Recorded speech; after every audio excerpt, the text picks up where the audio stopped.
हाँ जी दोस्तों, क्या हाल चाल जी।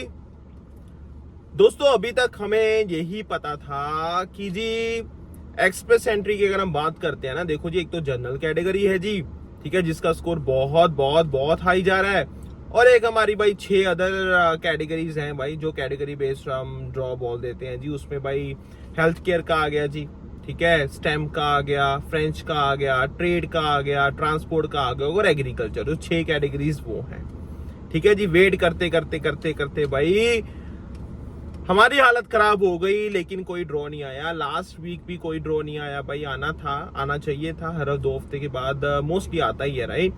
तो इस हफ्ते भी नहीं आया, लास्ट हफ्ते भी नहीं आया, ठीक है जी। तो मैं आपको भाई एक और चीज बता देता हूं कि कोई बात नहीं भाई, ये ड्रॉ जनरल ये तो चलते रहेंगे भाई। एक्सप्रेस एंट्री के ड्रॉ है, इस बार नहीं आया, अगली बार आ जाएगा, अगली बार नहीं, अगली बार आ जाएगा।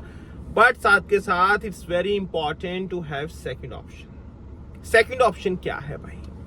सेकंड ऑप्शन क्या है? सेकंड ऑप्शन है जी हमारे पास भाई पीएनपी। एक्सप्रेस एंट्री के थ्रू भी आप भाई कनाडा की पीआर ले सकते हो, पीएनपी को साथ में लेके। आप कहोगे क्या हो गया, क्या हो गया भाई? ओआईएनपी जो ओंटारियो का इमिग्रेशन, जो हमारा ओंटारियो का पीएनपी प्रोग्राम है, उसमें भाई 3 कैटेगरीज ऐसी हैं, उसमें 3 कैटेगरीज ऐसी हैं जो आपको भाई कनाडा की पीआर दिलवा सकती हैं। आपकी एक्सप्रेस एंट्री में बस आपकी प्रोफाइल होनी चाहिए, ठीक है जी।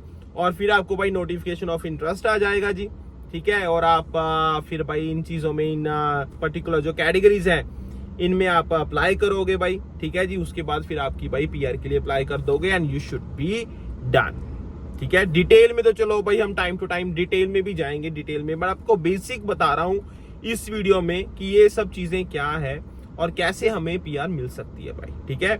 आपने सुना होगा भाई कि भाई एक्सप्रेस एंट्री में क्या है, एक तो वाया पीएनपी, नो पीएनपी, ठीक है। या पीएनपी की ऑप्शन एक होती है कि भाई पीएनपी एक अलग से आपने अप्लाई किया हुआ है, या फिर एक्सप्रेस एंट्री के थ्रू। एक्सप्रेस एंट्री के थ्रू कैसे होता है भाई? देखो, जो ओंटारियो के पास 3 ऐसे प्रोग्राम्स हैं, ठीक है। एक तो फ्रेंच के रिलेटेड है जी, ठीक है। फ्रेंच का मैं आपको पूरा नाम बता देता हूं ताकि आपको भाई समझने में थोड़ा इजी हो जाए। देखो जी, हमारे पास इसमें एक्सप्रेस एंट्री में ह्यूमन कैपिटल प्रायोरिटी स्ट्रीम है जी, पहली, ठीक है, ह्यूमन कैपिटल प्रायोरिटी स्ट्रीम। दूसरा है भाई स्किल्ड ट्रेड स्ट्रीम। तीसरा है भाई French speaking skilled worker stream. तो ये 3 ऐसे हमारे पास भाई ये कैटेगरीज हैं, ठीक है जी, हमारे पास, जिसमें भाई लोगों ने पीआर ली भी है, लोगों की पीआर आ भी रही है और लोग इसमें ट्राई भी कर रहे हैं, ठीक है। तो भाई आपको इस चीज के बारे में अच्छे से समझना है, ठीक है जी। क्योंकि भाई अगर देखो जी, आप इन कैटेगरीज में हो, लाइक आपका जॉब है, ठीक है, या आपका नॉक आता है, तो ओंटारियो भी नजर रखता है भाई कि भाई एक्सप्रेस एंट्री में है ये, हमें ना यार ये बंदा चाहिए, हमें इस कैटेगरी वाला बंदा चाहिए, हमें इस नॉक वाला बंदा चाहिए। तो जी इसको देखते हैं, इसको बुलाते हैं भाई। तो वो आपकी वो वहां पे फाइल को भाई पुल कर लेते हैं, देख लेते हैं भाई हमें ये बंदा चाहिए। फिर उसी हिसाब से भाई आपको, ठीक है जी, नोटिफिकेशन ऑफ इंटरेस्ट आ गया, फिर आप अप्लाई करोगे, फिर भाई आपको आई थिंक वो नॉमिनेट हो जाएगा, ठीक है जी। फिर आप भाई आगे पीआर के लिए अप्लाई कर दोगे and you are done, you are done. 600 point मिलते हैं भाई, 600 पॉइंट मायने रखते हैं भाई।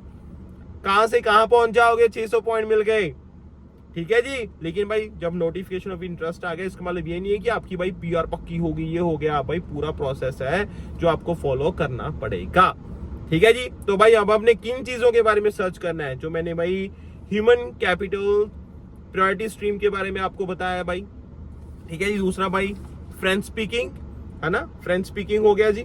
French speaking skilled worker stream, इसमें भाई ये है कि लैंग्वेज जो रिक्वायरमेंट है वो आपको फ्रेंच भी आनी चाहिए, फिर आपको इंग्लिश भी आनी चाहिए, ठीक है। वो डिटेल में टाइम टू टाइम हम डिस्कस करते रहेंगे, बताऊंगा मैं आपको। फिर ये तीसरा है भाई स्किल्ड ट्रेड स्ट्रीम, ठीक है जी, जिसमें भाई कौन से काम पे कैसे काम करते हो, क्या वर्क एक्सपीरियंस है, वो सारी चीजें भाई मैटर करती हैं। फिर कैनेडा एक्सपीरियंस क्लास या फेडरल स्किल्ड वर्कर्स में आप अप्लाई, वो सारी चीजें भाई उसमें फिर चीजें होती हैं काफी ज्यादा, है ना। बस आपने कुछ नहीं करना, जब भी आप एक्सप्रेस एंट्री फाइल अपनी क्रिएट करोगे तो उसमें ऑप्शन आती है जी, आपने इंटरेस्ट शो करना है भाई ओंटारियो में, ऑल अदर प्रोविंसेस, ठीक है, टेरिटरीज, वो सारा वो ऑप्शन आपने सिलेक्ट कर लेनी है। तो भाई फिर वो देख लेंगे, जिसको भी आपकी जरूरत होगी तो आपको बोल देंगे भी हाँ जी भाई हमारे यहाँ के थ्रू आप अप्लाई करो जी, आपको 600 पॉइंट हम देते हैं। ठीक है, तो ये एक अच्छा ऑप्शन रहता है आपके पास। तो मैं दोबारा से गाइज वही था, मैंने सोचा कि एक बार आपको बेसिक बता दूं कि क्या है सिस्टम क्या नहीं है। बाकी फुल वीडियो गाइज मैं बता रहा हूँ आपको भी फुल वीडियो हम तसल्ली के साथ एक एक कैटेगरी को हम अंडरस्टैंड करेंगे कि हाँ जी भाई कैसे करना है, कौन कौन से ड्रॉ आए हैं रिसेंट टाइम्स में और कौन कौन से फील्ड इसमें भाई पिक किए गए हैं रिसेंट टाइम्स में, और क्या आपके क्या चांसेस हो सकते हैं, कैसे हो सकते हैं।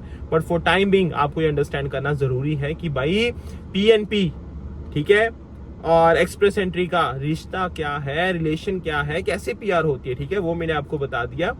एंड तो अभी से भाई आपने सिर्फ ये नहीं कि एक्सप्रेस एंट्री जनरल कैटेगरी और कैटेगरी बेस ही है, PNP के बारे में भी सोचना स्टार्ट कर देना, आपको बहुत बहुत फायदा हो जाएगा। ठीक है, यही मेरा मेन मोटिव था कि आपको थोड़ा सा भाई मोटिवेट करूं, इंस्पायर करूं कि भाई देखा करो PNP का भी क्या चल रहा है क्या नहीं चल रहा, क्या पता उसमें नंबर आ जाए आपका। ठीक है, तो भाई ऐसी और अपडेट्स के लिए मैं चैनल को आप फॉलो करो और अपडेट्स मैं लेके आता रहूंगा भाई। ठीक है, फुल वीडियो बनाएंगे बहुत जल्दी। And see you next time guys with another topic and discussion. इधर से स्टे का अपना ध्यान रखना। Bye bye guys, have fun, bye bye.